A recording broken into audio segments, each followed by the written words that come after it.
We're rolling. Hey, welcome everybody. Welcome to episode 64 of the Jiu Jitsu Dummies Podcast, sponsored by Fightback CBD. Get 20% off your CBD order at fightbackcbd.com with code JJD. There you go.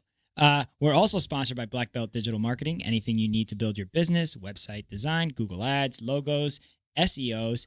I need to know what an SEO is. I'm kind of lost on that one. No, you're not. And lead generation, social media, anything you need to build your business, they can help. Check them out at bbdigitalmarketing.com. I love that you say SEOs. I love when people say SEOs. Is it CO? No, SEO. SEOs. Search engine optimization. Oh, so it's like people so you who say it's the short for search engine optimization. You say SEOs. Oh, I gotcha. I usually know when somebody says, yeah, I take care of my own SEOs. I know that they don't know what they're doing. Oh, I gotcha. And then it's usually like, okay, they definitely need my help. SEOs. It's like people who say ATM machine. Because they're a bunch of SEOs. That's why. Yeah. Bunch of SEOs. Yeah, Well, SEO. let's welcome our newest title sponsor. You saw their logo at the opening. Hernandez Claims. They're right here in sunny South Florida. They're a public adjuster. It's George Hernandez. A necessary service. You understand that service. If you are a homeowner, you need it. It's a resource as a person who has assets. Whether it be houses, cars, RVs, boats, wave runners down here in sunny Florida. Yeah. They're going to work on your behalf if you have an insurance claim. They're going to work with your insurance carrier, and they're going to try to get you the most that they can. You need it. Yeah. In your claim. They're going to get the most that they can, the most money that they can from your insurance provider. The alternative is working with them yourself, and that's a nightmare. Yeah. Have you ever done it? You ever have Yes. accident? Yeah, I got in a car accident. Somebody wrecked my beautiful Subaru, which I loved for 8 years. Yeah. And well, it was a pain. Check them out at hernandezclaims.com or on Instagram at hernandezclaims. Instagram? Right? Instagram. I'm making fun of his SEOs. I can't even say Instagram. Instagrams. The Instagon. It's like an octagon, but where you post pictures of fights, Yeah. My name is Milton Campus, brown belt, training out of South Florida. You can check me out on Instagram at Uncle Milty BJJ or at the show's handle on IG at Jiu Jitsu Dummies. Bo behind the camera. Hey, Bo. Hello. Miguel riding shotgun. Miguel, good job at reading the intro. I'm hoping that you're going to take that whole thing over. You should see how I do this at home. I just want you to do the whole thing. You see, that's how. Are you looking in the mirror doing it? In the mirror, yeah. Are you clothed or are you looking at yourself naked? Or I wear a gi. Why? No underwear. The fact that you asked. No, I do. I be JJF, no shirt underneath, and then after I'm done, when you win, you got to. And you say I'm weird. You asked him if he does it naked. You see, now you just proved if you're not following us on TikTok at Jiu Jitsu Dummies Podcast, you have to do the whole thing at Jiu Jitsu Dummies Podcast. You are becoming one of our most popular characters. We're putting out snippets of the show, and the stuff that you say is super funny, and we've cut some really good clips. So if you're on TikTok, give us a follow, check it out. Miguel, we've got laying pipe, we've got when to add the underscore it's what we do. BJJ to your IG handle. Those are things that I feel strongly about. It should be handed out. Go check him out. He's becoming very popular. You're coming into your own. I'm like a proud papa. Hey, push the little birdie out of the nest. I'm not even trying. I'm just having fun, y'all. All right, listen, guys. We have an awesome podcast today. Yeah. This is probably one of the biggest episodes that we've done to date. No offense to any of our previous guests, but this Everybody's is been really awesome. big. Everyone has led to. Everybody has led to this. Right. If it wasn't for having Jay on, we wouldn't have met today's guest. Yeah. So they're all small time. Yep. I'm just kidding. Come on, Bo. So world time. Let's bring them in. Here they are. All right, everybody. Joining us today, we have Jason Gochez, Brian Fuery, and the man himself, former light heavyweight champion, light heavyweight champion, UFC champion, Rashad Evans. How you doing, guys? What's going on? What's going on, brother? Good, welcome to the show. We appreciate you guys coming out.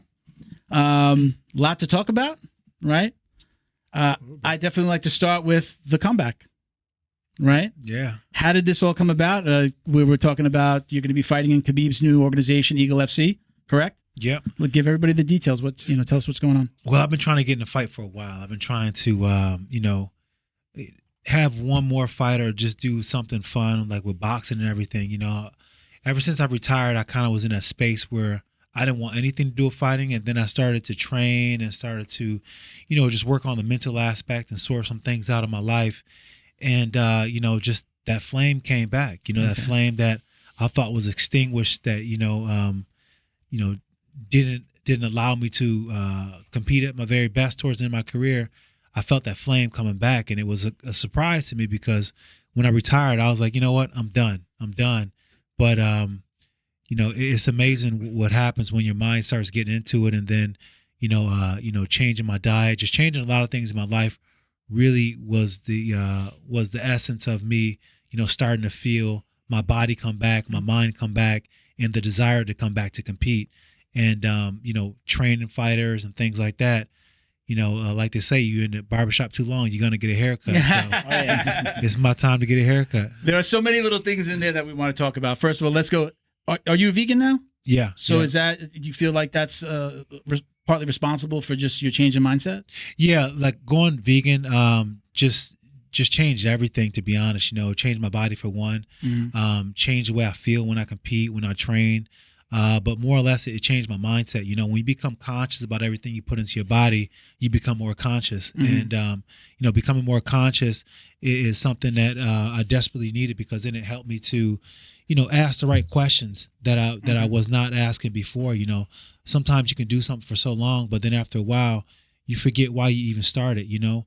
And I felt like when I was competing and towards the end of my career, I felt like I lost my why. Why am I doing this, you know? And I think being able to assess why you do anything is the you know, is the reason why you do anything. You know, you have to be able to know your reasoning behind it. And once I really started to sit back and really understand why, you know, why things happened the way they did in my career, and you know, why I even wanted to compete, where was the desire coming from, and I asked myself the hard questions, then I was like, yeah, I can do this again. So, you know, changing my diet was one of the big steps. I went vegan for about 6 weeks.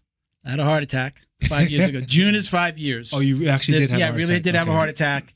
And they give you a list of things that you're not supposed to eat. And I remember it started with marbled meats. So it was like cold cuts are gone. Yeah. Turkey sandwich, turkey, chicken, all that stuff, gone. And then I started to find things that it was we were talking about this earlier? I forget who we were talking about. It's hard when you're living with other people that aren't doing it. Right. So I could eat healthy, but my wife and my daughter, they're sitting there eating pizza or having a burger. It was like almost impossible. So I did just kind of cut out the meat, went more pescatarian, and that's still kind of the area that I live in, but I had to. Yeah. You know, so I mean, for me, it was kind of like, you know, it was just kind of like a sudden thing. It wasn't really even something I was even trying to do. Yeah. It was like, you know, honestly, it was basically off of a mushroom. I know where you're going. I'm going to ask so you can talk about it. Yeah. I'm a fan, Rashad. Yeah, it was off of a psychedelic trip that I was just like, I just had, you know, the knowingness telling me, like, when you get in a really deep state, when you're like over like 5 grams deep, and then you know, something hits you, and something hit me, and it just kind of revealed something that I just never even thought that was possible for me before. So Joe Rogan's right. So Joe Rogan, you know, he's been preaching it for a while. I know about this. This is my area. It's our in-house pro. Yeah. All I'm going to say is this: June, 14 grams. Oh, see, I tell you. I hear it I'll come in on a Thursday to do a podcast and be like, "No, let me tell you, I got this idea, or this thing happened, changed my life." So it's true, I haven't done it, but I mean, I'm sure I will. But you know, I mean, I'm telling you this. I'm telling you, like, right now, I think that we in this world, I think we're about 5 G's away from world peace, man. 5 grams. If we did 5 grams, it'd change the world overnight, man. I'm telling you. But 100%. I just wanted to say, like, you know, I mean, a lot of us have kids. It's like kids, if you just kind of pay attention to them, they listen to their bodies. Like my kids will stop eating when they're not hungry. When they run, they naturally have like a 180 beat cadence. You know, they like do all these things that like you have to relearn as an adult because you unlearn them. Yeah. And it's like I felt like maybe what you experienced was your body was trying to tell you something, and you needed that to pay attention to yourself. Yeah. And it's like it's nothing in this world is black or white. You know, it's like it's always in the middle, and maybe you just forgot. You know, And that's now you- exactly what happened to me, actually. Yeah. It got me paying attention to my body. Yeah. And it's That really was- important to do that because of you and Ben Greenfield. Yeah. Yeah, he looks like he's like 22 and he's like 100. Yeah. I think he's like 40. He's like 40. He's Yeah. up high 40s. You know what I'm saying? I'm 37. I'm no spring chicken. You know, I got some country miles, but like this dude, like ex ultra runner, I think he did like Ironmans like professionally, but like because of you two, I got onto the spirulina and chlorella, the algae, Yeah. and like did the research. And like in Japan, like only breast milk pretty much can keep a newborn baby alive, and spirulina. You know, Okay. Oh. We're getting I'm telling you, a little bit away from fighting. and I'm drinking spirulina right now. But I mean, it's I take like 40 pills. Okay. You know the little ones. Yeah, the I little get ones, The yeah. ones from Hawaii though that are cracked with vibration Yeah. instead of cracked with the stone and glass, so you don't have any. Because it's like the mitochondrial cells in yeah. the So heart you that are know, cracked. yeah. I so did you my know. research. I surround myself with this. Yeah. Huh? Yeah. See? So let's get back to the fight. So what we understand, like this fire came back. Mhm. Did Khabib reach out to you? Did you reach out to him? Did you find out what he was doing and reach out? How did that all happen? Well, me and Khabib, we're kind of like stable mates when it comes to we're managed by the same guy, Ali Abdelaziz. Okay. Yeah, okay. So it was like a natural flow. But you know what made me really want to do this more than anything, is I feel like the way things are happening right now in this world, I feel like you never know what you're going to wake up to tomorrow. You don't know Yeah. what kind of world you're going to wake up to. You don't know what kind of restrictions you're going to have put on you. So I felt as if like, if not now, then maybe never, Yeah. because you never know what's going to happen. It feels as if like, the powers that shouldn't be is kind of phasing us out of our old way of living, and, who knows what that can bring, tomorrow down the line. So I felt as if like, if I have an opportunity to compete, I'll at least do it one more time. Okay. And when's that fight? January 28th. It's going to be here in Miami too. So All right. yeah. It isn't. I was asking. I thought it was in California. Nah, it's, No? Here, it's here in Miami. Habib, Yes. Habib, All right. and they Press passes. I'm gonna anywhere? get on that. yeah at the Eagle Promotions they got Where's it going to be? so they actually bought out the old Viacom building, Okay. the one that Nickelodeon used to film in, Okay. and they did it like the Apex Center. They did it like the Apex Center. It's like really That's like smart right It's gonna now. be That's tight. kind of the way you got It's to. crazy. Wow. yeah, it's 20 crazy. 20 Oh foot. wow. Yeah, Is it going to be a tight space, like 20 foot? No, it's actually got a lot of room. I mean, they got a really nice area where they done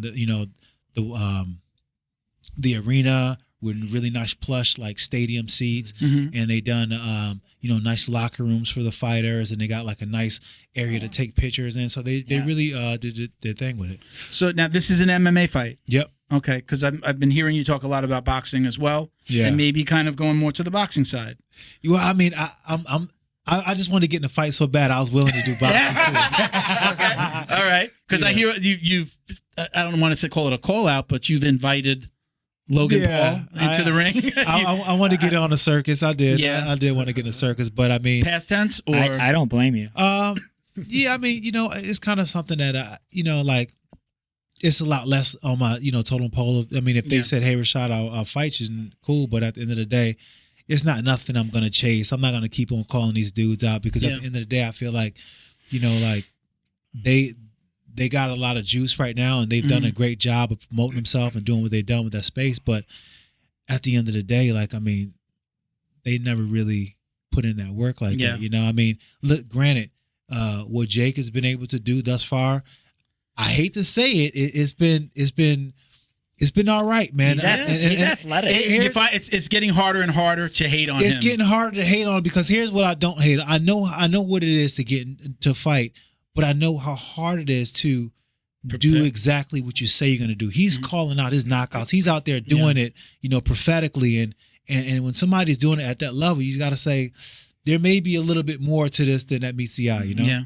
Jason, the boxing coach, what do you think about that? What do you think about him getting into a boxing ring? Well, going back to that Jake Paul, adding to that, from what I've heard from the circles, is at the very least, like, the dude is taking it serious. Like, he takes his training serious. Yeah. He's not just in there, like, just trying to play around. You know what I mean? And you got to respect that. Yeah. He respects the sport. You know what I mean? So- And if you were advising Rashad, I mean, is this a good move? Is this a good world to get into? Rashad is a warrior, you know Yeah. what I mean? And a fight's a fight at the end of the day, you know what I mean? Yeah. He's got two hands, and Jake Paul got two hands, and You know, in a situation like that, anything can happen. You know, he's got experience on his side. You know what I mean? I don't think, you know, I mean, no, obviously with respect to Tyron Woodley, you know what I mean? But, you know, Tyron Woodley and Rashad Evans, man, there's experience on that side. You know what I'm saying? Hey, everybody. Just so everybody knows, that's Jay's Big here. J. Big J. Behind Jean Blanchard Monjoy. Am I saying it right? Monjoy. Yes, sir. Monjoy. There you go. Big J behind. You got, I forget what episode it was, but look back at, in our 30s, right? In our 30s? Something like Jay, I think it was in our somewhere 30s. around there. Somewhere around 30s or 40s. Look for episode 30, 40. You'll see Big J. The search bar will figure it out for Yeah, you. or just search his Yeah. name. I don't know if anybody's going to know how to spell Monjoy. Nah, Big J. I think it'd be a lot of fun. I think Yeah. Yeah. That, you know, it's, you called it, you know, a circus. I think I grew up on boxing. That's where my love of even what I'm doing now with jiu-jitsu came from. As a little kid, watching like the fights, like ABC Sports. I remember little kid, and I'm 48. Little kid watching Saturday and Sunday fights with my dad, like back when it was in the parking lot in Vegas, before they had the big arenas, right? That back when, remember that guy that came in with the parachute and the pack, right? That, I remember I was watching that fight, right? The fan, so I remember, I'm a fan from back then. And so then growing up, getting into, you know, UFC and MMA, and then, you know, becoming a jiu-jitsu practitioner, I looked at this like, this is a fucking circus. Come on, really? And now it's getting harder and harder to hit on both of the Paul brothers. Yeah. It's like, listen, they're getting in there. They're doing what they're, you know, what they say they're going to do. It's a circus, but here's the genius behind what they've been able to do. They've been able to really etch out their own little space in combat sports. You know what I'm saying? Yeah, and entertainment. it's something that, you know, people are like, oh, Jake needs to fight, you know, a boxer, this, that, and the other. No, Jake doesn't. Jake needs to keep on doing exactly what Jake is doing. You know what I'm saying? He don't need to do anything. He's making a bag like how he's making right now. People are tuning in to see, and he keeps on winning, so he don't need to change anything. I mean, you guys tell me, you know, I'll let you guys respond, but I mean, there was a while there that I kind of said, you know, boxing is kind of like on its way out. I was even calling it like, it's kind of like the minor leagues to the MMA. Like everybody, the kids coming up, you don't just go, I'm not in the gym. You guys know better than me, but there's no like 12-year-old going, I want to be a boxer. I feel like that 12-year-old is going like, I want to learn martial arts. I want to learn MMA is the art now, right? That's the jiu-jitsu. That's the, you know, is that what you guys find? I mean, are there really kids coming in that just want to do boxing, or do they know, like, if I really want to make it in this world, I've got to do MMA? You guys are in that world. You know, you came with a young man that's a boxer. You came to the podcast today, and he's just getting started in jiu-jitsu, right? Yeah, you know, he boxed in Italy, Salvatore Di Martino. I was 22-2 as a boxer over there. He came here. He bought a one-way ticket. You know, he literally came here. Balls. You know, in Italian we call it sogno. Sogno is a dream. Okay. So he came here with his smile and a dream. Yeah. And he's here, and he's here to stay. Yeah. You know. So the mindset of somebody like, he's a boxer, is there a realization that I need to learn? Is MMA is the better route because there's more opportunity? Well, yeah. Essentially, You're nodding your head. You're both nodding your head. Essentially, it's more opportunity because over in Italy, even as a professional boxer over there, or even just as a boxer, you know, you win titles, but you don't really have an opportunity because the algorithms are different. Here, you have a lot more variety. You have a lot more sponsors. You have a lot more business, and most importantly, you have coaches who can open doors to different ideas and opportunities for you. So, the trend is going towards MMA, but you know, there have been MMA guys who have gone into the boxing ring and, you know, shown some love to boxing, you know, and now everybody is going back and forth. So I think it's good for both sports. I think it's good for boxing, and it's good for MMA. It's good for combat in general because we have an opportunity to get back to the love. With COVID and everybody being bottled in, and everybody's just kind of like Coke bottles just been shaken up. Yeah. So everybody's shaking up. So you know, people want to start living again. You, Rashad, start living. You know, that's when you're alive. You're alive, and it's the world of combat. It's the world of being able to be a better version of yourself and going out there and giving everything you have. So you're coaching that young man. Yes. We've got let's tell everybody where you guys met, how you guys met originally. Go ahead, Jay. So around 2014, 2015, I was working with a Cuban Olympian boxer, Idel Torriente. Remember Idel? Mm-hmm. And throughout our working together, we ended up, he ends up getting signed to the Blackzilians because the Blackzilians were going to throw their hat into the prize fighting ring at the time, right? So, we were going up there and training at their gym at the time up in Boca. And then little by little, me going over there, I started working with some of the guys from the team. And fortunately, later on down the line, I was given an opportunity to be part of the Ultimate Fighter Season 21, which is Blackzilians versus ATT. Right? So so I was able to get on the coaching staff over there and help them out, working with Rashad and some of the other seasoned vets that were leading them, you know what I mean? And we did a tremendous job, I think. You know what I mean? These guys went out there and put their best foot forward. And for those who don't know, Kamaru won that season. Yeah, absolutely. Kamaru came out. And he was UFC working champion. with Kamaru all the time. So. Yeah. So I did a lot of work with Kamaru. Still do a lot of work with him. Guy's amazing. When he's down here in Florida before he goes over to Colorado, stuff like that. But yeah, and I continue to work with some of the guys. But that's how I got introduced to them, and that's how I met Rashad. And so now you guys, I saw a picture that Jay shared with me. You guys are working with, not only for your fight, but you're working with Greg Hardy right now, correct? Yes. Yeah. Who's got a fight coming up? Yeah, we've had Greg for a few camps, just kind of, bringing him along and just kind of, Greg is just kind of somebody who I got hooked up with through a friend of mine, and this guy named Gary. He's a boxing coach, and Greg had just left ATT, and he was looking for a place to train. And at the time, I was just kind of, getting back in shape, and me and Tyrone were training at his house. Tyrone has a gym at his house, and I was training some of my nieces and nephews that came to live with me for the summer. And they're like, "Hey, Greg needs somebody to train, somebody to train him." So I was like, "All right, I remember Greg when he first came into the UFC, and him and I had some discussions, about some of the bad fanfare he was getting at the time. And I told him, keep his mind strong. And I told him, how the fans used to hate me and all that kind of thing. And I gave him some words of encouragement, but we had a bond ever since then. So when we started training together, it was like something that, it was just like a good fit, what I'm saying? Like Greg is a kind of person where he's been through so much in his short, in his time of just being a professional athlete from football into MMA. He was kind of jaded a bit in a sense, where he just kind of really didn't trust anybody. So once we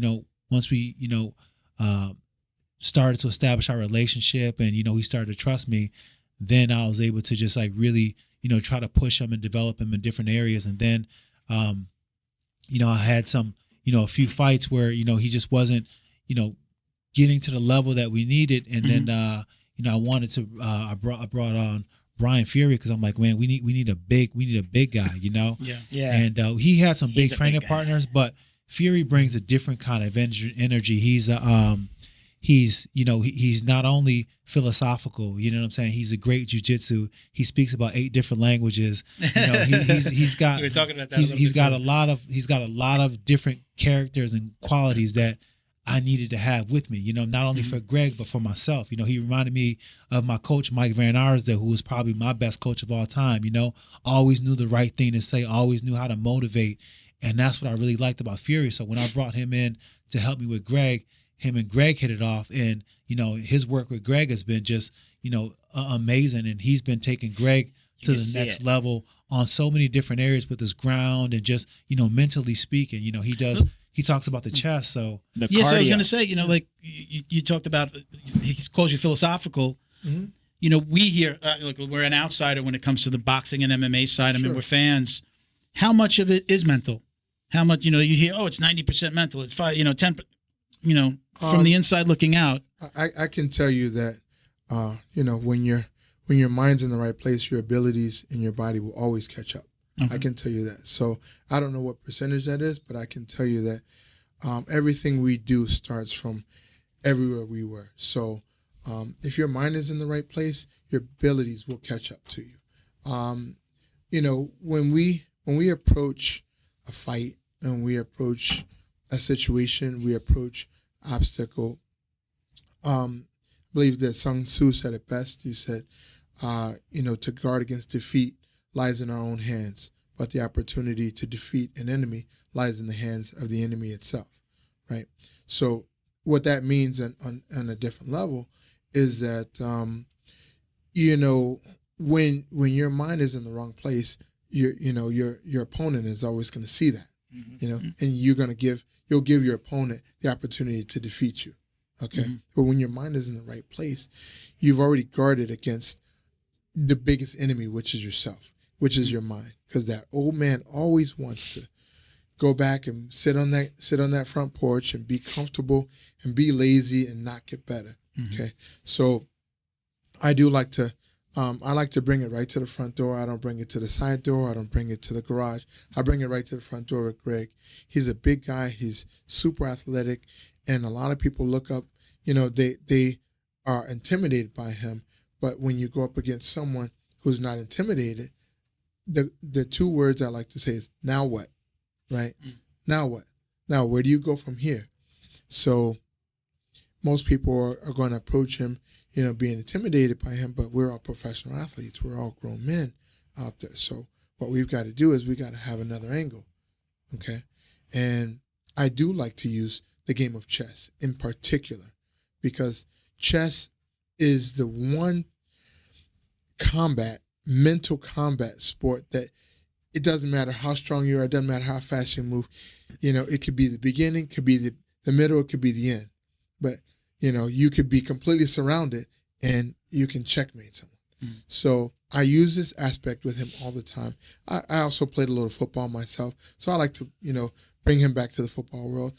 But most importantly, the key with Greg and I is I like to listen to him. I'll listen to what he's saying.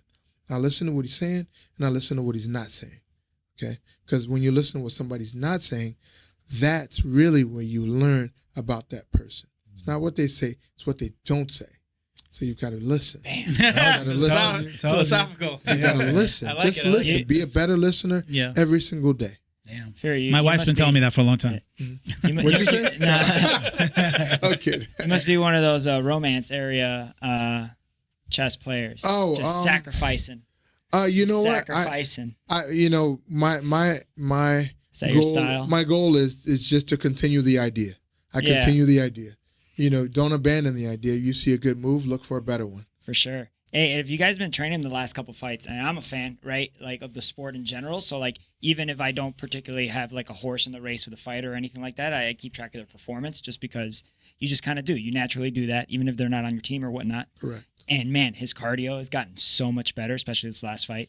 And he's just like matured in the sport. Like before, he's a behemoth, man. Like, the guy has hams for hands and super athletic, fast twitch at that weight. And man, you saw the shift in the last couple fights, sure. And the maturity, that knee.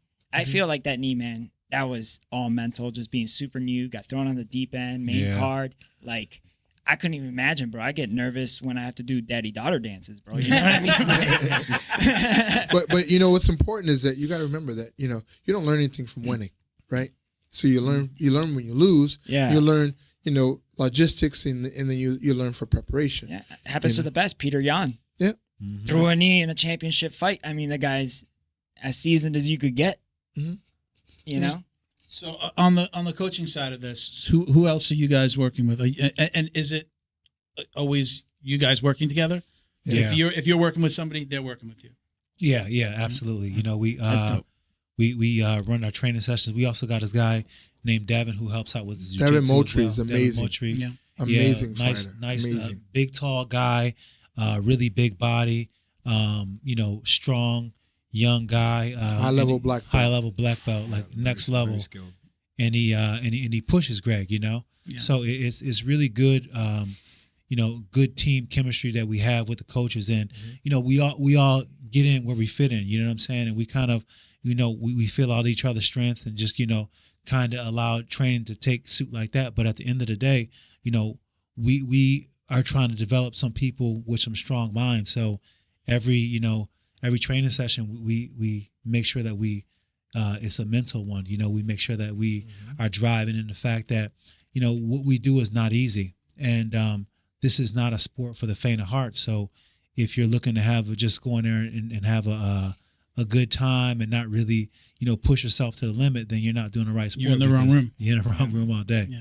Sounds like you guys have good communication. Yeah. Well, Absolutely. our team is very organic. Our team is very organic. It's, what we do is, me and Rashad, we feed off each other almost every day. Whether we're talking, we come in and I know his game plan. He knows my game plan. If I can't show up, I know he'll take over. He can't show up. Like we know what we're doing. With Devin, there's no ego in there. We literally come in and we get the job done and everybody gets better. Everyone. That's awesome. Mm-hmm. So let's do a little rewind back to those Blackzilian days. I know that I don't think I've ever heard of what happened and why the team broke up, disbanded, however you want to say it. We've got the guys here. What happened? Well, the team started to break up when Glenn got sick. It was after the Ultimate Fighter show. Glenn Robinson, right? Glenn Robinson. Shout out to Glenn Robinson. Yeah, rest in peace. Rest in peace. One of my old partners and my manager at the time, he got sick, and he just wasn't getting any better, and he was, pretty much just financing everything, and making sure that we were all able to do what we wanted to do. I mean, Glenn was the kind of guy who, he was, not only making sure that the rent was paid and everything like that, he would also, house fighters, pay for them to live, give them allowance, and give him a job at the other business that he had with Iron Bridge Tools. So he was very generous in that respect, and a lot of people took advantage of him. And but at the same time, he loved to help people out. Like that's where some people buy cars and all different kind of things, but what he wanted to do was he wanted to help people out, and that's what that's what he did a lot of times. But when he got sick, the team started to get fractured, and we moved to Combat Club and started working out of there for a while, and then from Combat Club, then we moved over to Hard Knocks 365, and then from there, once Glenn passed, it was just like the Blackzilians were no more, So the name, it was never about internal fighting or things like that. No, not that at all. I feel like at a certain point, when it was, the writing was on the wall, where it was as if like, Glenn was, maybe not coming back into the picture.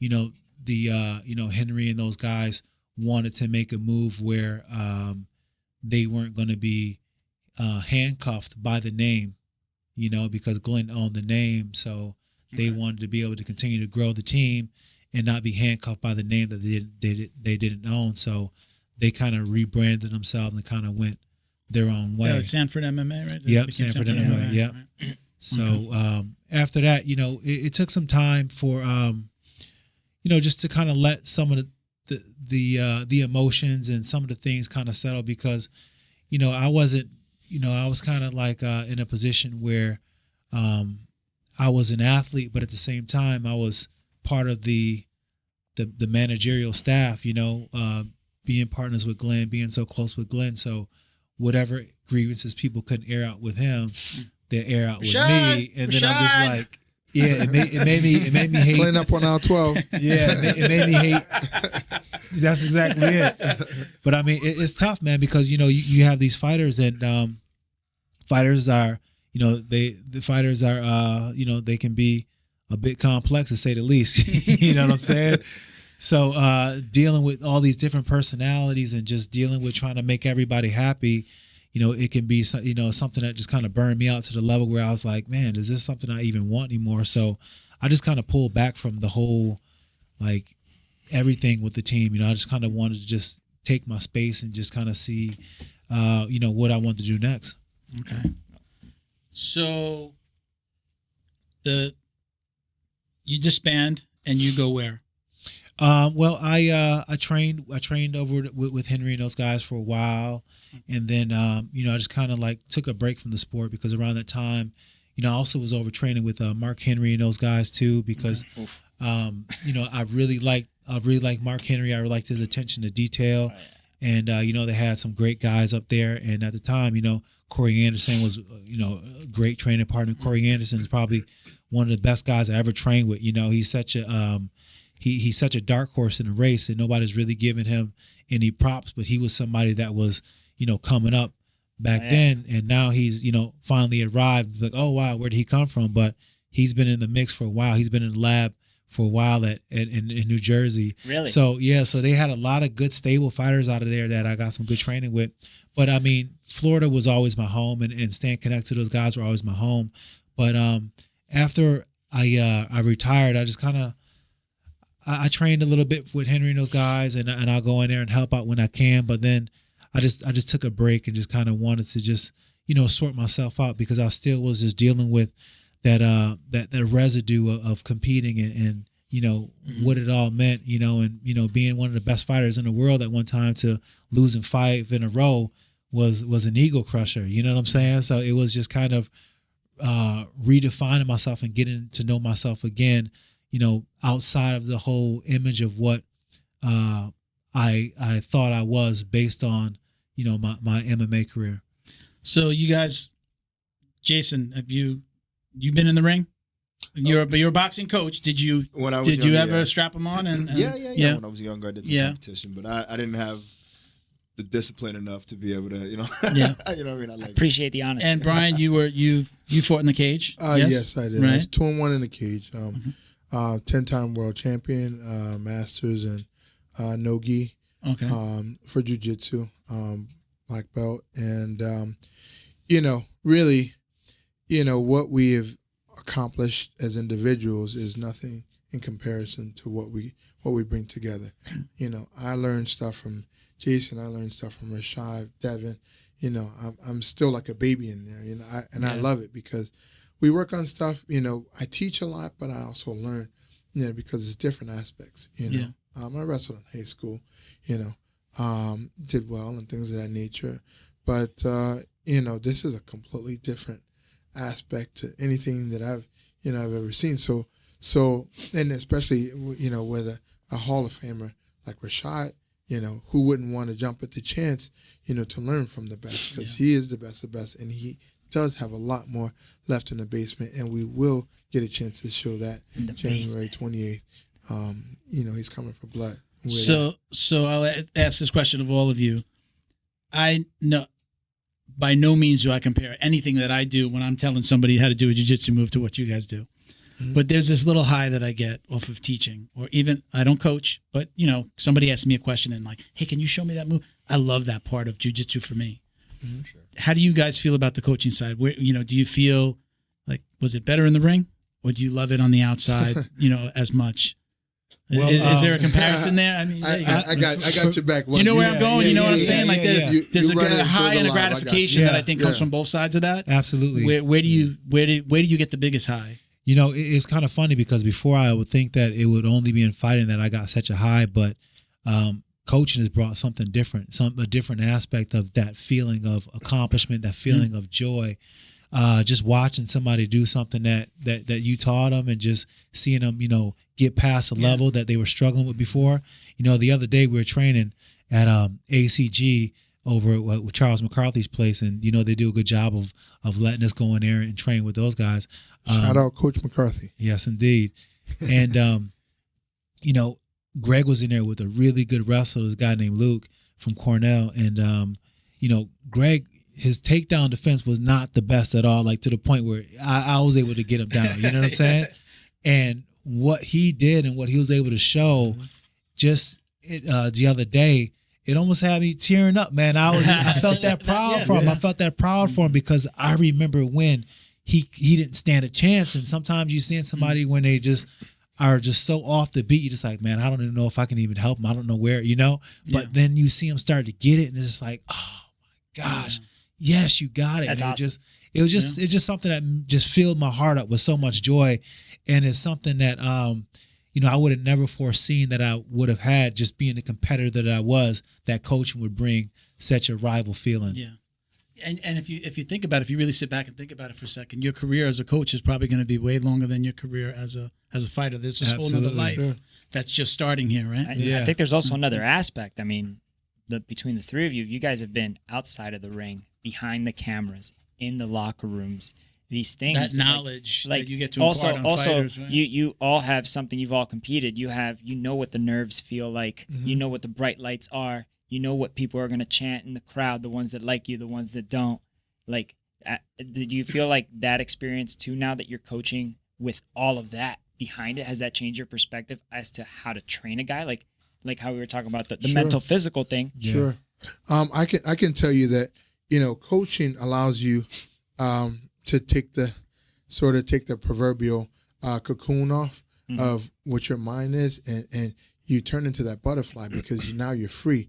Right, because you can take a guy who's intimidated because he's going up against someone who has a superior skill set than him, and you can mold him, and you can teach him, and you can show him, and you can say, "Yeah, listen, you're at the bottom of the ocean. I'm at the bottom of the ocean. We're at the bottom of the ocean together. All you got to do is look up.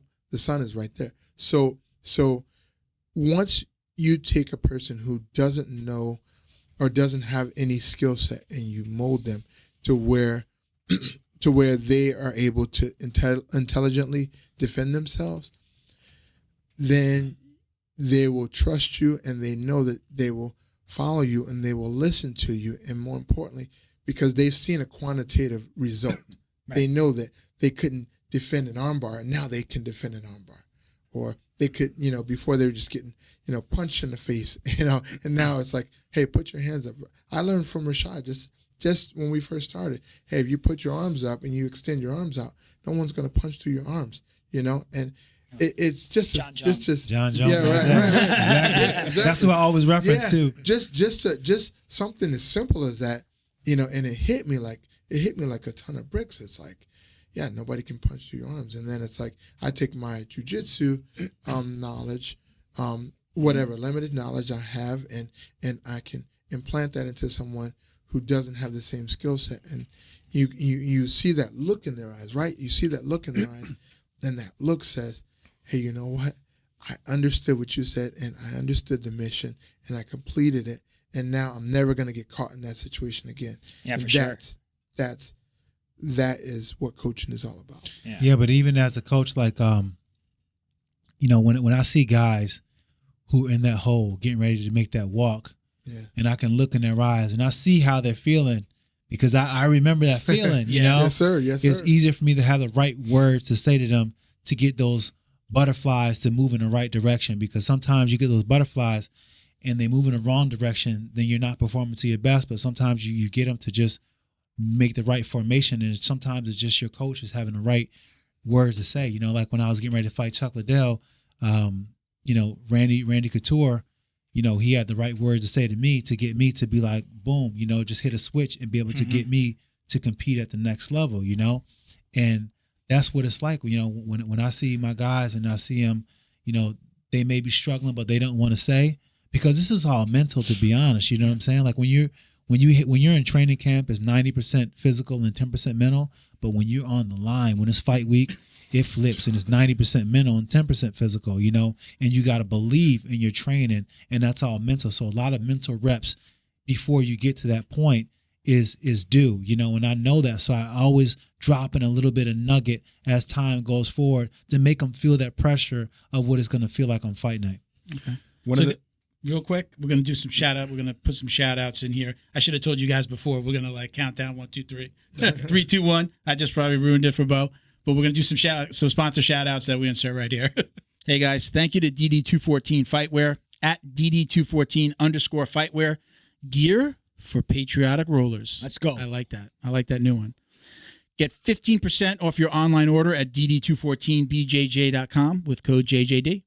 Shout out to Flow and Roll, our good friend Sean, at flow_n_roll on Instagram. If you're watching or listening in December 2021, everything on the site right now is on sale. Everything's been reduced. Discount codes are disabled. If you're listening in January or beyond, January 2022 or beyond, you should be able to use code JJD for 20% off your order at flowandroll.com. Check them out on Instagram for their custom gi and no gi kits. Also, you can get our signature podcast tee. I don't have one on today. Oh, man. We have our signature tee with the cool Flow and Roll logo on the back. You can get that on their site. You'll see it right in the menu. I love it. On the left. I like their logo. Shout out to Flow and Roll. Take it away. I'll let you do the rest of the shout outs. Big thank you to Feito IT and AV, who specializes in commercial and residential automation, security, cameras, and CCTV. Check them out at feitoav.com and let them know. Feito, ITAV.com. Feito, ITAV.com. Please excuse me, Feito. And let them know the dummy sent you. Gym owners, New Year's, new security system. New Year. New Year's? You New say it Year's. like my grandfather. New Year's. New Year's. Happy New Year's. It's a New Year's. New Year, new security system. New security All right, system. there you go. Or systems if you have multiple gyms. There you go. You know, big shout out to them. Shout out to the Troop Welfare Foundation. They are a veteran nonprofit dedicated to helping veterans to find outlets to cope with PTSD, depression, anxiety, and other mental health issues through martial arts, physical training, and recreational activities. Check them out on Instagram at Troop Welfare Foundation and troopwelfarefoundation.org online. Oh, don't forget. Don't forget. I've almost forgot. Ready? I'm going to do it. Ready. I almost forgot. Go ahead, do it. Don't forget to like, comment, and subscribe. Share wherever you are watching or listening to. If you're watching on YouTube, don't forget to click the bell on our page to get notifications each time we launch new videos. Flawless. That was great. Not flawless. No, not flawless. I messed up. My part was flawless. Yeah. Well, My part was flawless. Young Padawan. Special thanks to Fightback CBD for their support. Head over to their website, fightbackcbd.com, and check out their growing line of CBD products. Find the best solution for your CBD needs and use code JJD to get 20% off your purchase. Stay in touch with them on Instagram at FightbackCBD and tell them the dummies sent you. Special thanks to our newest sponsor, George Hernandez Claims Adjuster. Have you experienced damage to your residential or commercial property in the state of Florida? Water, flood, fire, mold, storms, smoke, hurricane and wind, lightning, business interruption, theft and vandalism, sinkholes. Don't get stressed out dealing with your insurance provider. Call George Hernandez today. Let the professionals get you the most compensation possible. Visit hernandezclaims.com or call 305-712-6751 to get help now. And stay in touch with them on Instagram at Hernandez Claims. All right, so we're here to talk about not just Rashad's background and kind of where you guys came from, but we wanted to break a little bit of news here today. Now what? Yeah. There's some interesting conversations that I've had with Jay, and I understand that you guys are, I'll let you guys make the announcement. Tell us a little bit about what you guys have going on, why the three of you guys are sitting here today. Well, the three of us are sitting here today because, through our great coaching together and just, the team that we've been able to bring around us, we decided that we want to bring back the Blackzilians. Very cool. Yeah, we want to bring it back. Yes, sir. Yeah, we want to bring it back, for a lot of different reasons, but mainly because, we know that we can still turn out some good talent, and, a big part of this also is, Glenn Robinson, I want to be able to continue his legacy, he was a great man, and he was somebody who truly believed in the sport of MMA and really believed in the team that, he gave everything for it, and I feel as if if we can go back and build something and make something special that will carry his name and what he's able to provide for a lot of different people, I think that'll make his family very happy. And not only that, just make it so that everything that he has done, it wasn't a waste. That's awesome. So this isn't Why not us? Why not? This isn't we're thinking about this. This is happening. This is happening right now. You guys have been working behind the scenes to make this happen already. It's coming out party. Right? Yeah. This is happening. This is we're in official. the process of making this happen, and we know we know what we need to do. We know the hurdles ahead of us, but we feel we have a great team that can really address a lot of those challenges. You know, with Jay's a mastermind when it comes to just organization and really setting up all the pieces on the business aspect. So, you know, we feel as if like we'll be able to not only just come back, but we'll be able to come back strong and set a precedent that we previously wasn't able to hit before. You guys got the exclusive, I was going to say. There you go. Right? Breaking news. That's it. And- You know and what? JJD exclusive. I think I'm going to add something here, right? Sure. Because I was listening to Rashad, and as coaches, and there's something I want to ask that I really never ask. Never met Glenn. Read about him a lot the past few months. And as a vision, what you guys are doing for fighters, what he did for you guys, can you say that was the goal? The way like he started with you guys, and then though he had to leave early, but what you guys are picking up with fighters before we even thought about coming back with the Blackzilian, do you believe that was the vision for him? I think so. I think, you know, Glenn was always a person who would, you know, he would find a diamond in the rough, you know what I'm saying? And he would really try his best to, you know, throw his resources at it and do what he could to make that person the best. Like, for instance, you know, we started jump roping, and, you know, the team would jump rope before training. And then next thing you know, Glenn flies out Buddy Lee, one of the best jump ropers of all time, that teaches to do some jump roping. And that's just how he was, you know, like if you're going to do it, you're going to do it to the best. And that kind of mindset, that kind of dedication to really give the fighters what, you know, they needed is the reason why you see guys like Kamaru Usman, you know, Gilbert Burns and Luque Vincente and you know, Jason Jackson and all these guys who were, you know, underlings and really weren't anything at the time. You know, they started to really develop because they were in such a program that gave them a lot of different experiences, that gave them a lot of different experiences and exposed them to the highest level of training, you know, and made it so that, you know, they were stablemates with some of the greatest legends in the world, like, you know, Vitor Belfort, Alistair Overeem, Tyrone Spong, you know, so many that came through, and that was part of what we were able to do with the Blackzilians. And a lot of it was because Glenn spared no expense to make sure that we had the absolute best. Okay. Even on the coaching side, man, Glenn gave me my first shot to, you know, coach at that level. You know what I mean? Yeah. He had that much faith in me that he allowed me to do that. You know what I mean? Yeah. That's awesome. What drew you to this, Brian? What drew you to come back to? Well, what drew me back? First, really quickly, just wanted to shout out Matt Mitrione. Matt Mitrione was the guy who brought me into Blackzilians. He was actually he was fighting, I believe it was Big Country at the time, and he needed a big guy to roll with him, because Big Country, shout out Big Country, is just huge. I mean, you know, people take him for granted, but you know that guy's ground games on point. He's ground games on point. ADCC vet, you know. So Matty brought me in, and you know, we did some sparring, and you know, Scott Barrett, you know, just the beast. I mean, Shout out just there. huge shout out to that guy. You know, just you know, the love, you know, the love is what brought me back.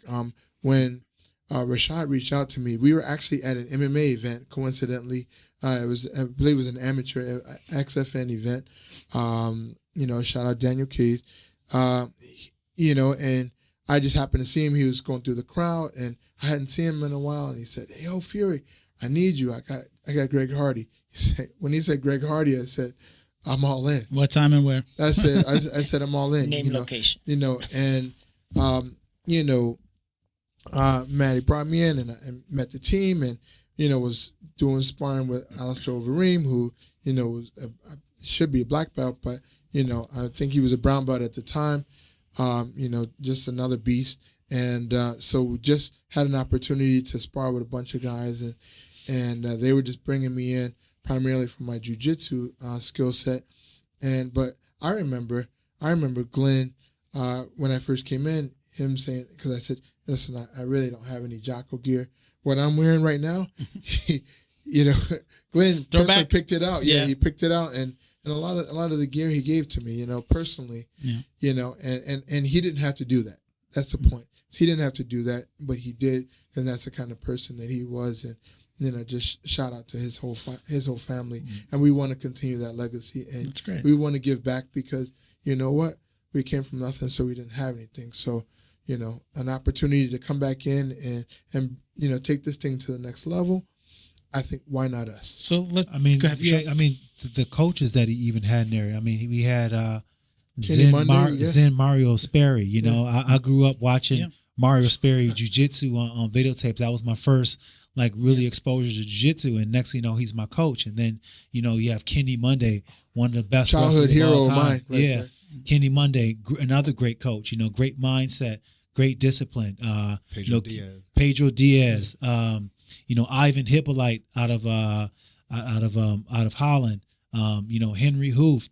You know, all these great. You know, all these great top of the top. Top of the top. You know, DeGeorgianus from Brazil, one of Anderson Silva's old shootbox coaches. So I mean, he spared no expenses when it came to getting us the best of the best, and that's why, you know, when it came time for us to, you know, show what we've been working on a national stage, we were able to take out a team like ATT that's been there for decades, that had, you know, a great story history, a great camp in general. You know what I'm saying? And we were able to not only go head to head with them, but we were able to beat them in the Ultimate Fighter show. Has there ever been another team that's rivaled ATT to the extent that the Blackzilians did with at the time? No way. Right? No, man.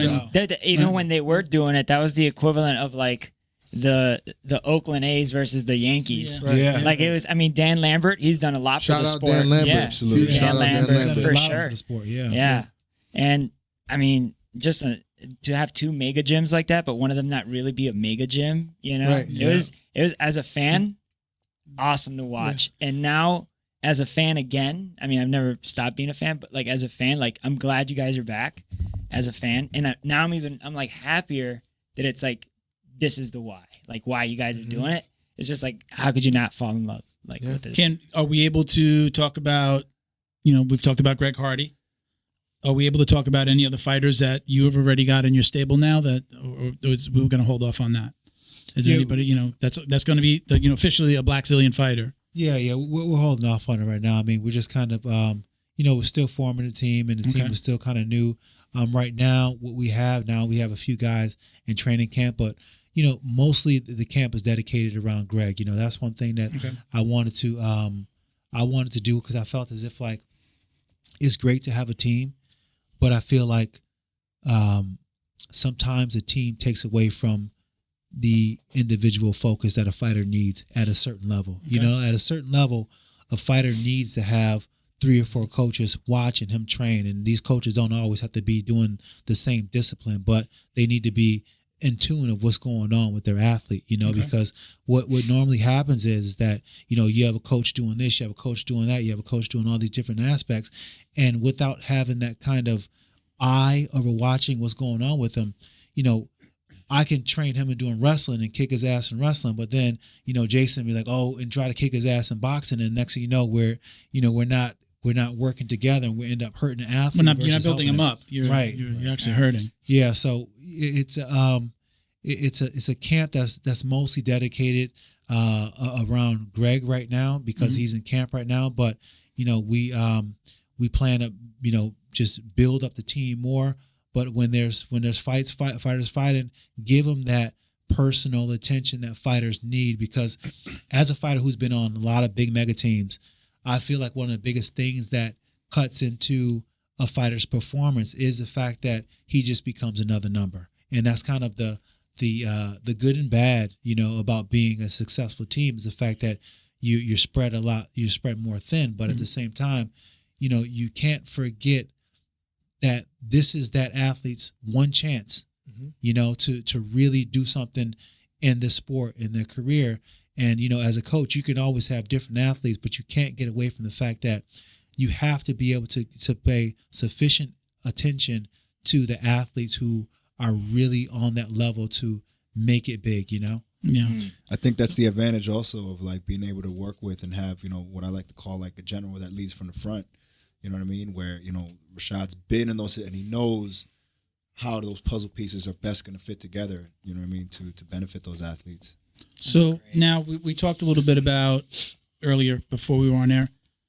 There's some other things that you're going to be doing. Yeah. This isn't just going to be about training fighters to be, in the cage. Correct. You talked about doing some other things to give back. Yes. Tell us a little bit about that. So our Performance Institute will incorporate not only the mental aspect of MMA, and boxing and things of that nature, but we're really going to get into, we are going to have a chess academy, a chess academy for kids. We're really going to focus on some special needs kids, and you know we have already some connections, special needs and some adaptive programs to allow people to come in, learn about the game of chess, how it relates to life, apply it not only in the cage, but also apply it in businesses, apply it in schools, apply it in your life with your relationship, you know, because it's not about skating to where the puck is. It's about skating to where the puck's going to be. Mm-hmm. So that's the idea behind this is we want you to start thinking ahead. And because when you can think ahead, you can anticipate what's going to happen. And if you can anticipate what's going to happen, then you're not going to panic. Oh yeah. Okay. And so mental health is a big portion of where we really want to give back to the community. Is we want to get some ideas and get people involved, and we want to make this more of a movement. This will be a performance institute. You know, we're getting away from the gym aspect. We're getting away from the meathead. It's not just punching each other. No, the sport's not there anymore. Not at all. That's under the rug. So now it's more of a performance institute, and so that we can focus on the mental aspect of what you're doing. We can focus on really just getting an overall opportunity to make your life better, because our careers will be short-lived or have already done, but what we, like you said, what we can give back and how we can perpetuate this thing for future generations, that will be the legacy. And that was the original legacy that Glenn started, and we'd like to continue that. You guys are planting seeds, man. Yeah, absolutely. Best time to grow a tree. You know, I work with a nonprofit, a couple of them. One, Always Progress, and the other one, Real Mentors, and they kind of work together. But it's about, you know, helping out with kids, you know. And we have kids that we mentor, and we take them fishing, and we do horseback riding, but we just give them different experiences, you know, these experiences that they wouldn't normally have. And it's just to really, open up their mindset, you know, to try to show them that there's a different way. And, I think that, you know, with having a gym, having some of these kids come in and do some training and understanding what self-defense is and how to, you know, keep themselves in shape and take care of their bodies, you know, is one of the biggest things you can do for confidence, because something happens when you start to get in better shape. When you start to get in better shape, you start to take more pride in who you are. You know, it's something that, you know, you start looking in the mirror a little bit more. You start to be proud of who you are.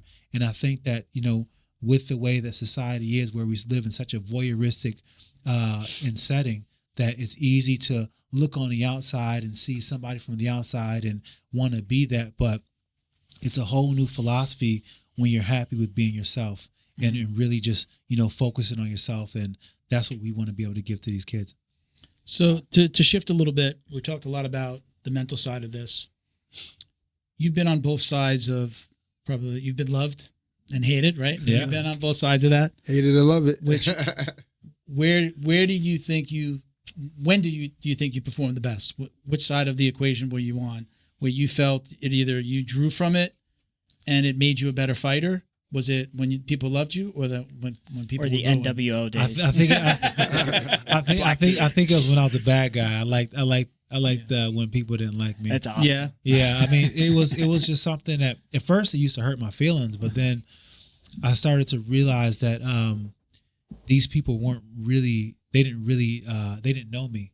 So there's no way that they could actually really hate me. They just hated the character who they thought I was, the person that I appeared to be, So that was something that once I got my mind around that, then I kind of like I really relished in the fact that they didn't really like me, and it helped me to compete sometimes, because when I hear them start booing, it'd make me happy. When I was fighting Forrest Griffin in particular, he hit me with a nice little combination. He had me bent against the fence, and he was just going to town, just piecing me up.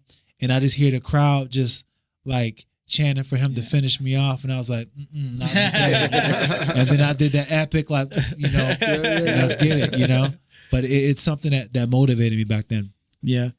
So pulled a Kobe before Kobe. That's also just that's play the role. Yeah, LeBron. Whatever with the role man. is you're given, play that role. Yeah. like It's you a mean game, it. man. Yeah. Because it's right. It's kind. So we're all actors. You're here as an actor, right? You might have like an assigned from birth.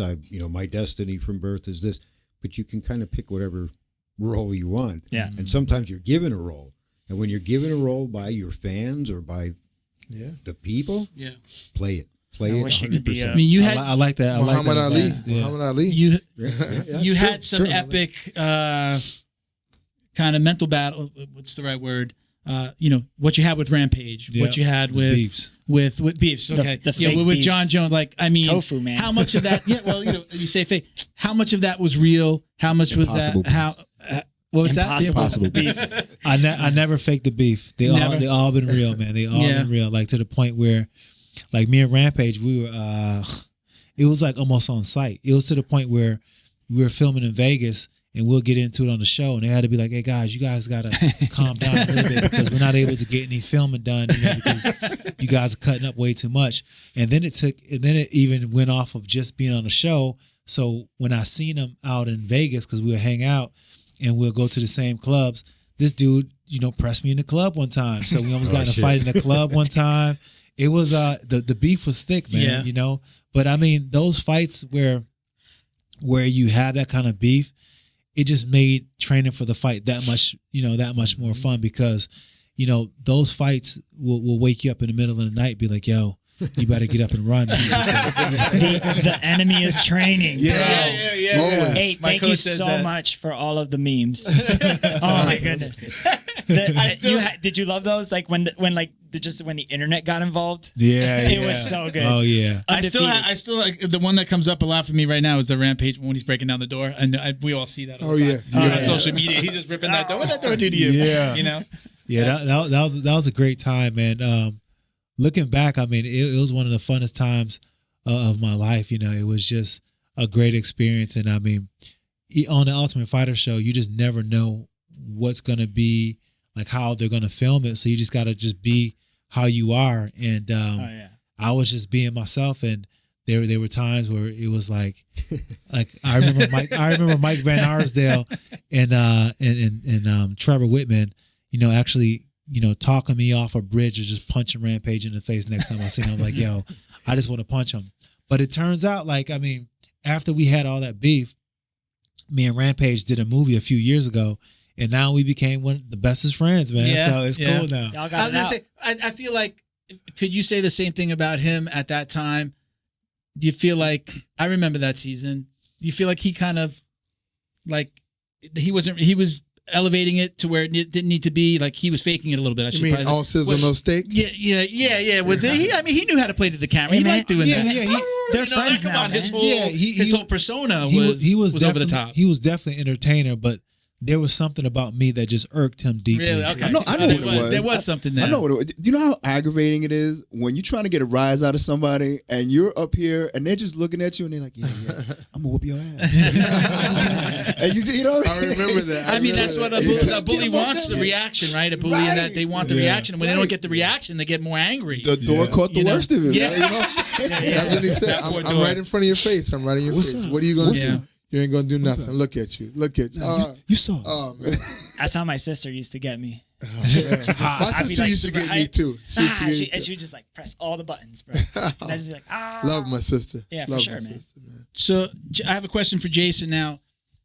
Sparring. I mean, this is for everybody, but you're the boxing coach. We hear a lot of talk about kind of a little less training in the ring, right? A little less sparring. Is that the path that most gyms are going on right now? It's like you need to get hit a little bit less to, not only have longevity, but to be prepared for the upcoming fight. Okay, so, all right, facts are facts, right? The only way you learn how to get better at fighting is by fighting. Yeah. Right. Do I think that you need to have, every time you spar, do I think it needs to be an all-out war? No, absolutely not. You can have controlled sparring sessions. Like a lot of things that I do with my amateurs, for example, down in Miami, is we'll do, controlled sparring where it's like, okay, well, you can only use the left hand. You know what I mean? Okay. So you're developing the left hand. You know what I mean? So there's not so much trauma anymore. Or, all right, listen, left hand is free, right hand is only going to go to the body. So they're developing these skills without having to go in there, and it's a championship fight every time you spar. Mm-hmm. I say this thing about all the time. Like, don't get me wrong, I'm from Brooklyn originally, you know what I mean? And I love my Brooklyn fighters. But the curse of the Brooklyn fighter is, they can't go past 6 rounds, you know what I mean? Because every sparring session up there is a 6-round world championship fight, you know what I mean? And they get those 6 hard rounds in and it's it. And then, good luck getting through the first 6 rounds with one of these guys. But if you do, you got a really good shot, you know what I mean? Yeah. I'm a big fan of the protective equipment that is provided to you. So I think more, I get it. Guys don't like the headgear. They don't want to wear the headgear so much all the time when they spar. But that stuff is there for a reason. You know what I mean? So I would say between the concentrated sparring and taking advantage of all of the protective equipment that you're supposed to be using, is a better option than just, all right, well, let's not spar so much. You know what I mean? How easy is it to listen to? You're a coach now. How easy or hard is it to listen to other coaches when you're the guy that's getting in the ring now? It's a lot easier. Yeah. I mean, these guys coach me all. Yeah. They're coaching me right now. Yeah. And I just listen. I'm like, okay, yes, sir. And he catches on so fast that his learning curve is just like a really high fight IQ. So I mean, normally I don't have to go over things more than once with him. He adapts so quickly. So Sponge. And what's your opinion on kind of, there's a different type of trauma that happens when you're sparring, but when you're sparring jiu-jitsu, or do you have to control guys and say, listen, 50%, not. Well, my personal game is a lot of pressure, slow, controlled pressure. Yeah, right. I get it now. Yeah, right. I get it. Now I know why you wanted to have it. You've been waiting. He's been waiting to hit that. So my game is slowly developing anyway. So bigger man's game, as Jay knows, is our game is pressure. Get on top, stay on top. Exactly. But I can go wherever the fight goes. I'm a rep guy. I like to rep until you get it, until you get it right. I like to flow roll so that you can see where you're at, see where you are, see where you're not.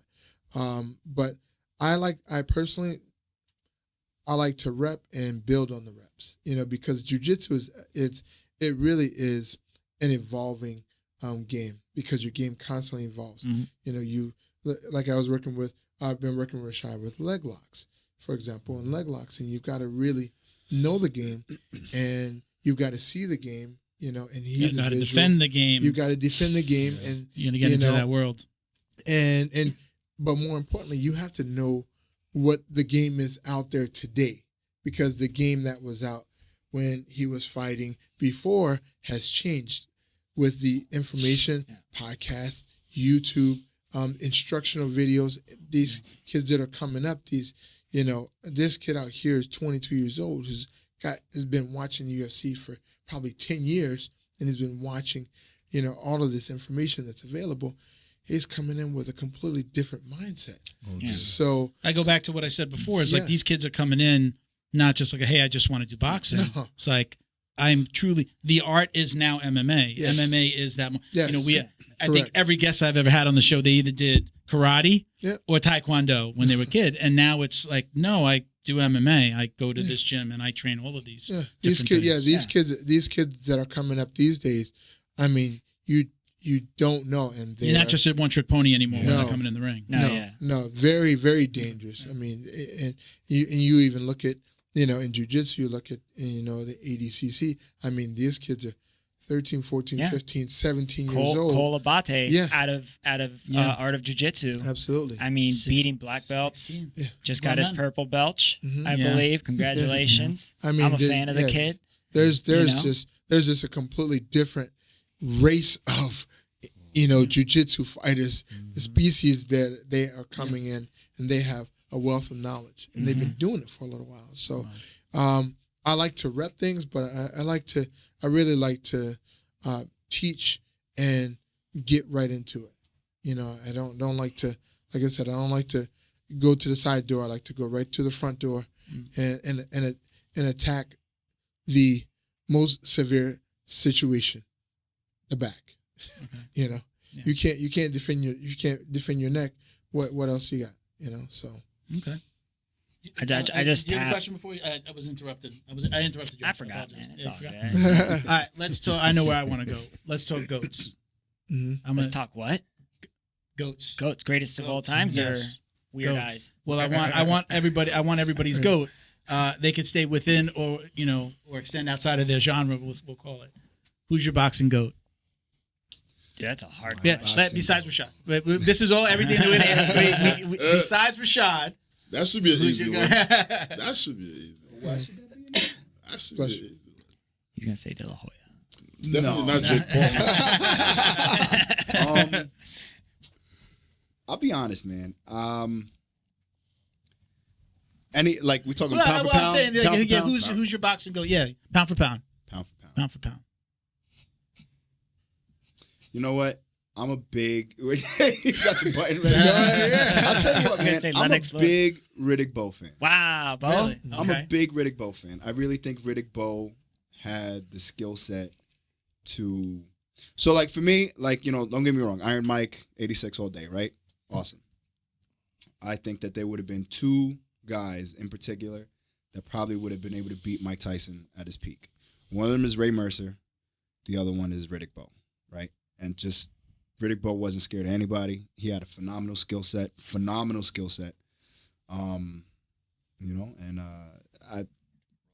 That would be mine. That's, Okay. from my All right. bag. Brian, jiu-jitsu. Who's your goat? Oh man, this is a tough one. This is tough. Listen, I'm just gonna go chain of command. Shout out Pablo Popovich. Okay. He was the first school that I walked in there, and being a former wrestler, listen, wrestlers, we have a good base and we're athletic and this and that. Listen, that guy, he mopped the floor with me within 30 seconds, and he taught me what jiu-jitsu actually was. So I know that there are some phenomenal jiu-jitsu guys out there. I can tell you that Pablo, I didn't know anybody who could even touch what he was doing. I mean, he was so far ahead of his time, and Yeah, he was not only EDCC mopping the mat with 211, people, but he was also making money in jiu-jitsu before people were making money in jiu-jitsu, right? Sure. Yeah, Pablo was sponsored. Yeah, he was. I mean, he was doing. I mean, I seen him. We would have world champions come in every single day, and I would just, ADCC champ, and I would just see him just from his wrestling to his just the way that he approached the game, his calm, killer instinct. I mean, he was just. I've never seen anybody, in my eyes, I've never seen anybody better. There are many guys who deserve that title, but Pablo was my GOAT for sure. Okay. Speaking of Pablo, there's two guys I had the chance to train with, which you actually were the one that invited me there. The Mackay brothers would train under Pablo. Fred and Jay Moncayo. Huge shout out, Fred and Jay Moncayo. They Huge. monsters. Great They also guys, train great under school. Pablo too, right? Yeah. Actually, Pablo had his school, and Fred and Jay Moncayo, they really ran the school. Pablo was the head instructor, and they were really the meat and bones behind his school. and I can tell you, Pablo was a beast. Jay is an absolute savage. Fred and Jay Moncayo are absolute like beasts. I mean, they're wealth of knowledge, the best guys that you wouldn't even know. You talk to them on the phone, man, you would think they're going to sell you an ice cream cake. But let me tell you something. Let me tell you something. He was like an usher at his church or something like that, right? Yeah. Man, these guys on the mat. Yeah. It's a trap. I mean, the name is the Anaconda. That's the only way I can give. Jay is just an absolute, is a warrior. And man, if you ever have an opportunity to go to Fred and Jay Moncayo school, the Moncayo brothers, Jiu-Jitsu, I still go there, and I'm still learning even today. Even got my black belt in 2014. I'm still learning. And they are constantly, not only are they giving knowledge, but they will roll with you and they'll show you what you did wrong, and they will advance your position every single time. Very humble group of guys. Super humble, super humble. Love those guys. Rashad. Not a better school. Besides yourself. This is tough. This is a tough one. Tough one. MMA. MMA GOAT. I mean, you know, there's Demetrius Johnson. I mean, who's up there. Mid-air armbar. Yeah. Yeah. I mean, Amazing. GSP, Usman. But if I was to say who the GOAT is out of strength and schedule, despite everything, it'd be Jon Jones. Okay. Pound for pound. It'd be Jon Jones. Pound for pound. Hard to argue. There's a lot that can be said about Jon Jones and the things that he's done to bring a bad light onto himself, and you know, some of the things I don't agree with what he's done. But at the end of the day, he's a phenomenal fighter. You put your ESPN commentator hat on right there. He's unbiased. He's a phenomenal fighter. Hard to argue it. Hard to argue it. Yeah, that's what it is. I mean, just the strength of schedule when he first came out was like, it was like Drake's, you know, first few albums, you know what I'm saying? It was just hits, you know what I'm saying? Hit after hit. I He still was listen just to those. taking people out that were just true legends in the sport. I mean, I don't know if he'll ever get his roses to be that guy, but he definitely is. I'm sad as a fan. You know I what? love that guy. Now that Rashad mentioned that, you guys were talking about Greg, and I had a chance to meet the guy. And the media have a way to paint you. And once they get a hold of you, you can't get out of that shadow. Like, I met Greg, and I interact with him almost every day now. Very humble individual. But when you listen to what the media is saying and how they paint him, you will never believe that's the same person. Humble doesn't get clicks. Completely different. So Humble doesn't sell now newspapers. going on Jon Jones, like, yo, I love the fighter, but I think the fans and the media, a disservice that they do to fighters is the fact that they don't understand the fighters are human. You know, they also battle their own demons. Mm-hmm. So in the process of getting to where they are or conquering fame, people keep forgetting they have their own problems. I feel like this is one fighter that need a fair shot. Like when it comes to Jon Jones, I think he needs to be somewhere where not just they focusing on building the machine, but just like both Rashad, Fuery, and Jason mentioned, someone need to tap into the mental portion. Mm-hmm. And I think if he gets anyone that can do that on that level, we're gonna see a completely different Jon Jones. So do you think that you're an insider? Do you think that him leaving or being banned from Jackson Wink, that doesn't bring him to a better place? I mean, it all depends on where he goes. You know, he's over with Henry Cejudo and with those guys, and you know, Henry Cejudo and Cap over there. I mean, they do a good job when it comes to, you know, keeping their fighters on task. You know what I'm saying? So I think they may be able to help them in that aspect. But like, you know, like Jon was saying, you know, it's about, you know, having that person that's able to be like, hey, Jon, this is a good idea, this ain't a good idea. But being able to say it when he's in one of his rowdy moods, you know what I'm saying? And, you know, everybody likes to have fun and have a good time, but, you know, some people just take it to the next level. He was one of the youngest champs. Was he the youngest? Yeah, he was. Was he the youngest light heavy? Light Well, heavyweight. did anybody have a world title at a younger age than Jon Jones? Vitor Belfort? Yeah. Belfort at 19, right? Vitor at 19. Juicy Vitor. So I have one final question for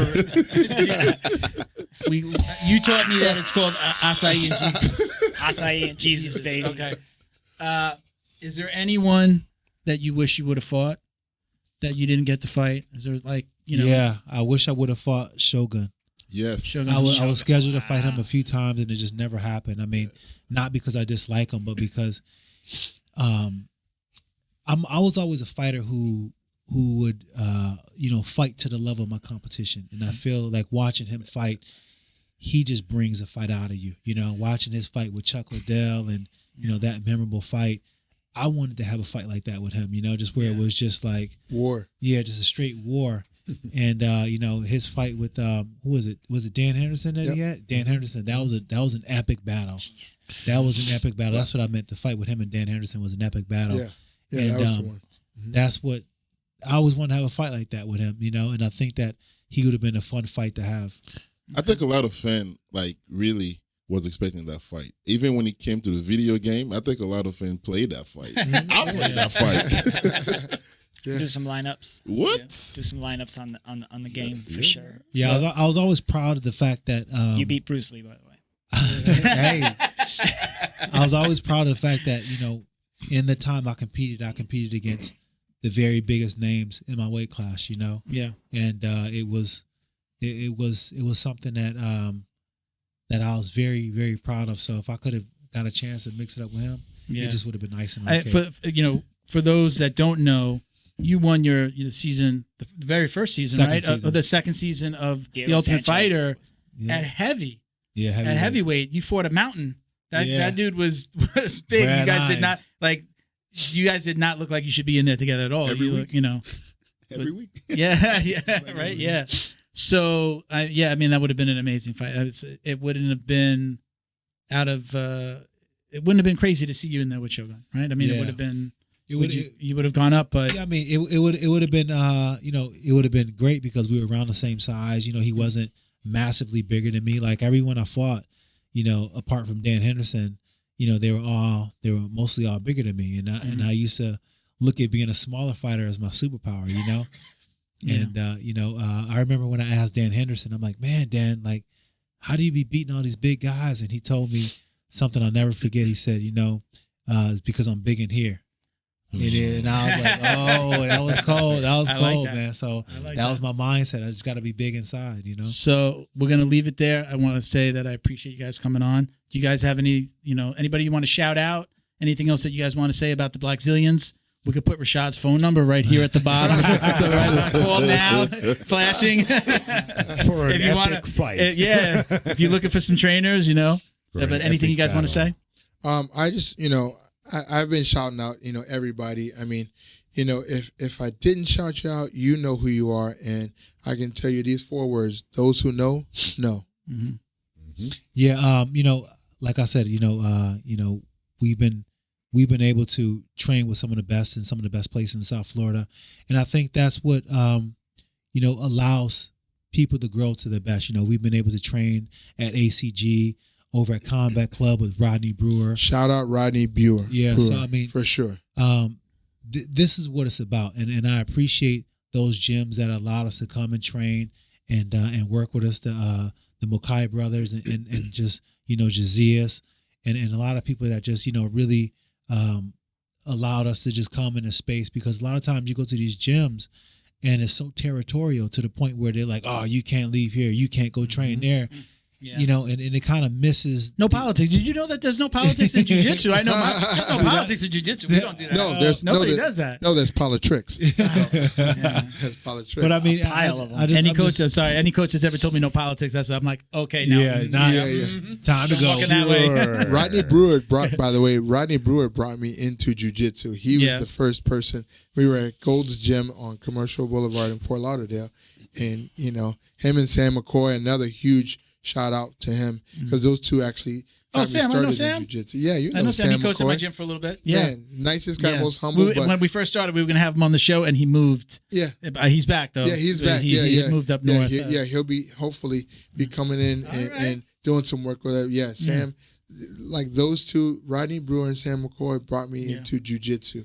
And from there, I went to Pablo's. But those guys are two of the nicest, most humble, wealth of knowledge, and just, you know, straight savages. So. Okay. But I mean, for my last thing is that, you know, we're building a team. So if, you know, there's some young prospects out there who want to get some good work in and you know, have the heart and dedication and mindset, you know, to take it to the next level, come on through. You know, we got open doors.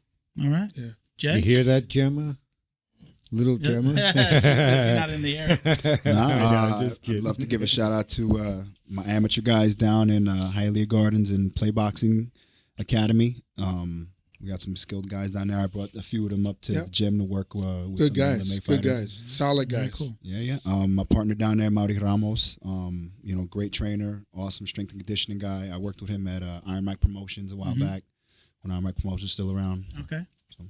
Yeah, listen, you guys have up and coming fighters that you want to bring on. We'll give them a little shine here on the show. Oh yeah, you know, come on through. Let Jay know. You know, you guys got my information now. Hit me up, and we'll have you guys come back on, and you know, we'll talk some. We got some killers in the stable. MMA. Very cool. Voice from beyond. Would you like to say anything to take us out? Well, you know, it's funny how you start with an idea, right, and you reach out to one person. And the conversation already happening, you know. Certain voices echoes throughout time. What we doing as a unit is actually serving. We're leading. We have coaches, you know. We'll be managing, but we're also serving. There's so many fighters that I see where their career went south. And just as a fan, I can see how if we had a team like the team that's sitting right here, right now, willing and ready to give back, like they could have been the next Jon Jones. They could have been the next Kamaru Usman. Everybody want to take. I remember I was training with Kevin Gleason, and he said most fighters, they just want to take, and they get to the level where they up there, but they're not giving back. But when you meet a Rashad Evans, and this is the first time I'm actually saying that, and his heart is just giving. Introduced me to Jason. Never met Jason. It's the same thing. So this whole organization that's coming out the gate, and we're not even gonna say it's new, because we are all here because of one person. Granted, he's not here, but everything we do gonna further his legacy, right? And any of us can go at any time. And the idea is, it doesn't matter who goes out first, the vision needs to be the same. You know, it's a spirit of giving. Fuery, it's all about giving. And the fighters that we're looking for are the fighters that's willing to leave their heart, like, on the mat. You're willing to leave your heart on the mat. We're willing to invest in you, blood, sweat, tears, and whatever else that comes with it. Okay. Well, listen, this show was founded on giving stuff away and giving back.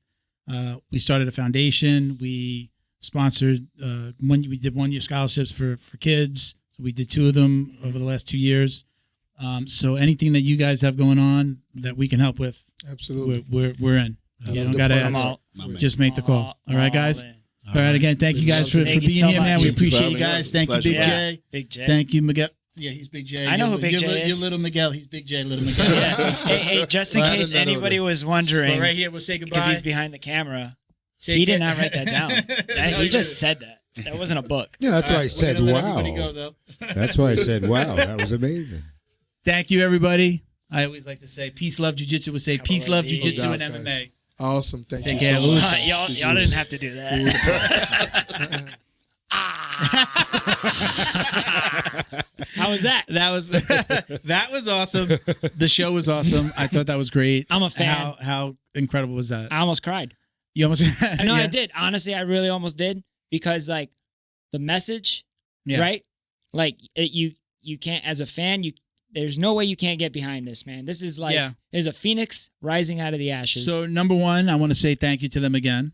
Mm-hmm. Number two, I want to say thank you for letting us break this news and Mhm. deliver this message. Big We absolutely appreciate it. Thank you to Big J. Thank you to Rashad for putting their confidence in us and the show to put out this message. So Yep. we'll get this out as quickly as You heard it possible. here first. But yeah, I mean, this falls right in line with what we like to do with giving stuff away, and whether it's gear It or feels good. scholarships. and Yeah, bringing you know, good feels good, news. right? It Yeah, feels- bringing It good feels news. good. what other martial arts academy is talking about doing things, for Man, special you know needs what? kids, or doing chess, or doing other things that are going to help Maybe they the didn't community. know. Maybe this will be a shining example for others who are maybe already doing this and don't have Yeah. a platform. Bring that bell. This could bring Bring them that up. bell. And so yeah, it's a There good you thing, go. man. It's a good thing. Yep. All right. I'm sure there's people. He's right. Martial arts community, man, is a good community. Yeah. Again, know? thank you to Rashad and Big J for letting us do this and for just coming on the show. For Let sure. us be a part of this. Super fun. More to come. That was like a flow roll. More, hopefully, Jay. More to come. More announcements to come. So let's shout out our Patreon podcast patrons, including gym sponsors Carlson Gracie Winter Haven in Winter Haven, Florida. CGWinterhaven.com at Carlson Gracie _Winter Haven on Instagram. We also want to shout out Carlson Gracie Broward County in North Florida Jail, which is Big J's gym. Again, thank you to Big J. Oh yeah. Carlson Gracie Browardcounty.com at Carlson Gracie Broward County. John Way Martial Arts in Plantation, Florida. JohnWayMartialArts.com at John Way Martial Arts on Instagram. Congratulations on the black And I'm belt. going to get his name right this time. Jebediah Berra, one of our individual podcast patrons. Thank you so much for supporting. I love that. Robert Walker. Hey, I'm the Italian thing. He brought in the Italian fighter into the studio Hey, today. Robert Walker. Robert Walker, Frank House, Boa Athletics. Check them out on IG at BOA_athletics. They just came out with a really cool rash guard as well. If you follow them on Instagram, check them out on Instagram. They've got a really cool Cobra. Yeah. Covers the whole See, the way- front, the way black, and then it's like a gray snake. It's really nice. The way my money's set Cobra. up right now, what the way happened? my back is. Well, you doing the the way you doing the Kevin Hart skit? Yeah. Well, Bro, my wife told me if I bought another gi. I can't even do the skit because I don't even. I know it, but I don't yeah, remember it. I think we don't got to do it. We have my He bank, did- my he did it, bank but it's not like account we're- set up. It's not like we're gonna do it better. Thank you to Jason Smiley, CJ Carroll, Mission 22, Chuck Reddoor, and Roberto Santiago. If you'd like to support the show, visit patreon.com/Jiu-Jitsu Dummies. Join in, you're automatically entered to win up to $100 in Jiu-Jitsu swag every single month. Remember, Automated. if you send us questions for the show, you don't have to wait for us to post. If you send us questions for the show, you are automatically entered into that $100 swag giveaway. All right, so it's podcast patrons. If their and questions get used if their on questions the show, get used on the yeah, show. not just posting. And one other thing we're going to start doing this too is if you do send us questions, you got to listen and send us a message on our IG or Facebook, wherever you sent us the question, to claim your prize. For sure. Okay? So you've got to let us know that you listened, Reach out. and you got to say, hey, I heard my question being used, because we'll always read your Instagram handle and claim your prize, and then we'll send you a podcast tea or a CBD from We also Fightback CBD. like meeting new people. Well, I don't know why I'm talking like people. this today. It's With been my hands. It's been. I always do You that. got to defend yourself Yeah, in this okay. room. At Who else we Jiu-Jitsu Dummies, for all the That's us. ways to watch, listen, and support, you can donate to our scholarship program where we award, again, one-year scholarships to veterans, first responders, or just amazing kids. Thank you to the We Defy Foundation. for all of their support. They provide therapeutic relief to disabled combat veterans through jiu-jitsu. Check them out at We Defy Foundation on Instagram, and you can donate anytime at wedefyfoundation.org. And as always, fight back CBD. Love them. Love this guy. Love them. Love them. Love them. This one's empty because Yeah. I switched out the full one, You brought done- it home, put the empty one here, and I'll be ordering You some gotta more do. soon. You gotta do a That video. the roll on. If for those of you who can't Yeah. see what I'm holding up, it's the Fight Back Freeze CBD roll on. This is awesome. You gotta do. Noticeable You gotta do like a difference video when I'm on in TikTok, pain. which is like they see me rolling, Ah, and then there like you go. You I'm see? in, I'm Why don't you in do that? pain. Here you go. Take this. You know home. what I'm saying? You can Take make it home and funny. do it, and record a video for Do me. what? Take it home. Send me the video. Yeah. Okay, Fight Back CBD. Get at Fight Back CBD on IG. Get 20% off your CBD order at fightbackcbd.com with code JJD. Love it. All right. That's the code for all of it. If you're just on a website and you're shopping, just try throw, JJD. Just Maybe type it in. maybe you you'll might get something. maybe you get a You discount. might get something. Special thanks to our newest sponsor, George Hernandez Claims Adjuster. Have you experienced damage to your residential or commercial property in the state of Florida? Water, flood, fire, mold, storms, smoke, hurricane and wind, lightning, business interruption, theft and vandalism, sinkholes? Don't get stressed out dealing with your insurance provider. Call George Hernandez today. Let the professionals get you the most compensation possible. Visit hernandezclaims.com or call 305-712-6751 to get help now. And stay in touch with them on Instagram at Hernandez Claims. Thank you guys for watching. Let's see. I'm Uncle Milty BJJ on Instagram. I gotta remember. I think it's JJD_DJJ69. Dinner for two. Had to throw in the 69. Dinner for two, buddy. Bo? That works. BADWERK. It works. Thank you guys for joining me today. Thank you, Thank you. everyone out there for listening. Woo! Us. Oh. So, peace, love, jiu-jitsu. Peace, love, jiu-jitsu. Us. Oh, I did it When when they were here. like, peace, oh, love, I already jiu-jitsu. did peace, love, jiu-jitsu when they were here. So I'm doing it again. Peace. So we say goodbye. We Peace. say goodbye to You them. can't do Love. it too many What's the times. hand? Okay. What's the Peace, love, hand? jiu-jitsu, It's just everybody. so We out. positive.